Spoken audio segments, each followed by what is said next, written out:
May pera ka, ang dami mong kaibigan. Ngayon naubos yung pera mo, lahat sila nawala.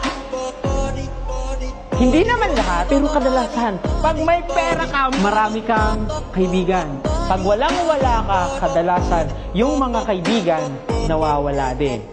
Ang tunay na kaibigan, meron ka man, wala ka man, nandyan sila sa'yo. Minsan, hindi mahalaga kung ano yung meron ka. Ang mahalaga sa kanila, nagiging totoo ka sa kanila. So please, bahala na isa lang. Ang importante, may pera ka man, meron ka man, o wala, nandyan siya sa tabi.